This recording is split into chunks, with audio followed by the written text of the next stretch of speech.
குழந்தைகளை நோன்பு பிடிக்க வைப்போம். இன்றைக்கும் முஸ்லீம்கள்ட்ட அது இருக்குது. 5 வயசில் 6 வயசில் அதையும் அந்த ஃபஸ்ட் செக்ஷனில் கொண்டு போய் பார்க்கணும்.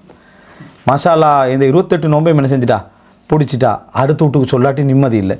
திடீர்னு ஏதாவது கொடுத்து அனுப்புவாங்க. அடுத்த வீட்டுக்கு திடீர்னு ஏதாவது கொடுத்து அனுப்பிடுவாங்க. திடீர்னு அடுத்த வீட்டு என்னடா கூடா என் பிள்ளை 25 நோன்பு பிடிச்சிட்டு அதுக்கு என்னத்துக்கு இங்கே பொருள் வருதுண்டா தெரியப்படுத்துறது வேறு என்னதான் வழி. அதனால் ஒரு பொருளை கொடுத்து இங்கே அனுப்பிடுறது.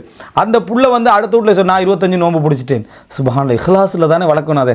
ஆனால் இந்த நோன்புன்றது எவ்வளோ ஒரு அசௌமுலி நோன்பு எனக்குரியது வான அஜிசிபி, நான் கூலி வழங்குவேன் சொன்ன நோன்பையே இஹ்லாஸ் இல்லாமல் வளர்க்குறது. பெருமை அடிக்க வைக்க நோன்பு பிடிச்சா சந்தோஷப்படணும். உங்களோட புள்ள எப்படி இன்னும் ஃபஸ்ட்டு கேட்குறது எப்படின்னா புள்ள நோம்பான்னு கேட்குறது என்னத்துக்கு அவரை தெரியப்படுத்துறதுக்கு ஸ்டார்டிங் இது. சரியா, புள்ள நோம்பா இல்லை, புள்ள நோம்பு இல்லை.